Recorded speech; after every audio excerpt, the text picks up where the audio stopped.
Everyone is copying Wooting, this Hall effect analog keyboard that took everyone by storm over a year ago.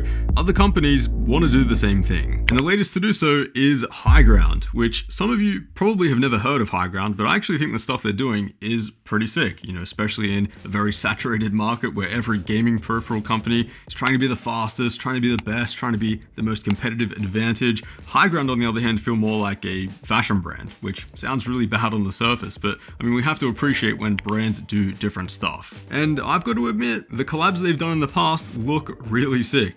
Come on, Dragon Ball Z, Street Fighter. If you're a similar age to me, then that's the kind of stuff that we all grew up with. The artwork as well looks really clean. But what I'm interested in mostly is this right here. This is their new performance keyboard, which I picked up, and it has the same, or very similar hardware to the Wooting 60, which is a magnetic switch and Hall effect sensors on the PCB. This allows for an adjustable actuation point and a switch that can instantly reset the moment that it's lifting off, which is called Rapid Trigger.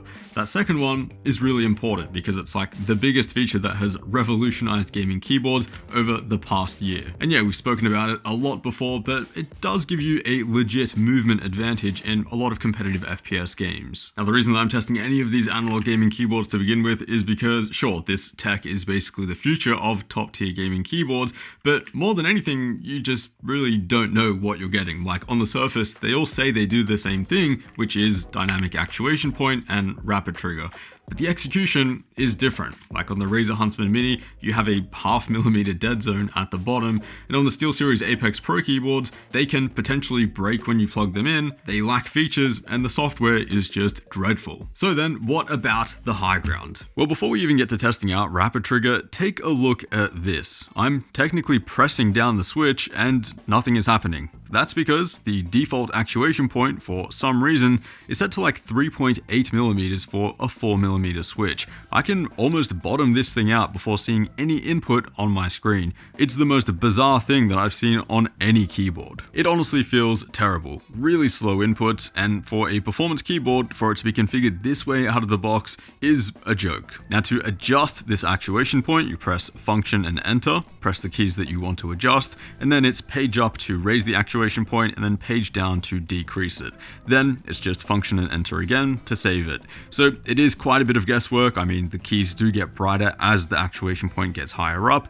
But yeah, would definitely have preferred some sort of a clean software to do this. Also because adjusting the actuation point is the only adjustment that you have with this entire keyboard. This High Ground is nowhere close to the Wooting in terms of how you can set it up. Rapid Trigger does feel okay though in terms of sensitivity. High Ground don't have any claims about it being a 0.1 millimeter sensitivity or anything like that, but as you can see, the switch does reset as I start lifting it up. If we say that Wooting and SteelSeries have a 0.1 millimeter rapid trigger sensitivity that really does feel like that, this feels more like 0.3-ish. Maybe just a little bit more sensitive compared to the Razer if you're releasing it all the way from the bottom. Something that was a bit odd though on the High Ground, take a look at this, where I'm slowly releasing a switch and it's only upwards switch movement, but we're still getting inputs for some reason. And yes, I did double check that it is only upwards switch movement. Even pausing it, the switch will give you inputs, and doing the exact same thing on the Wooting, there's no input at all as you would expect. And yeah, switching back and forth, the Wooting did feel like a tighter implementation overall. Now to take a closer look at what's happening here, I built this little key switch actuator system right here. It's basically a solenoid and a little controller which mechanically presses and releases a switch.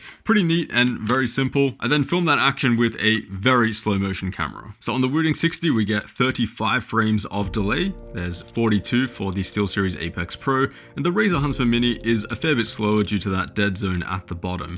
And on the High Ground, we get 87, which really surprised me. Although the rapid trigger sensitivity on this keyboard feels fine if you're like slowly hunting around for it, the responsiveness and rapid trigger latency is by far the worst out of these four keyboards. And this result was actually one of the faster ones that I recorded on the High Ground. Most of the time, end-to-end latency was closer to 40 milliseconds, making it about 25 milliseconds slower than the Wooting 60 when resetting a switch. At that point, is there any point to rapid trigger at all? The solenoid isn't even touching the switch here on the High Ground before it finally resets. Now, your fingertips are going to be releasing these keys a lot slower than what that solenoid just was, so that kind of additional 25 milliseconds over the Wooting 60, that's not going to be as dramatic dramatic and apparent. You're not really going to feel that difference when it comes to actually playing games. It is still going to be there to some degree, and especially if you're someone who presses movement keys and releases them really quickly, it's going to be a lot more relevant to you. But yeah, I do want to make it clear that you can still feel that this is a rapid trigger keyboard. I also tested the press input delay as well. So in other words, how fast each keyboard could respond to a press input,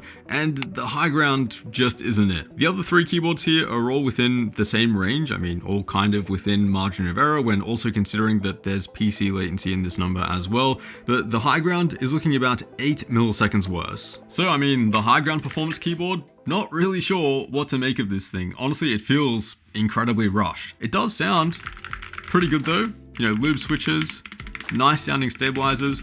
They really knocked it out of the park here. I think this actually sounds better than the Wooting out of the box, so big thumbs up there.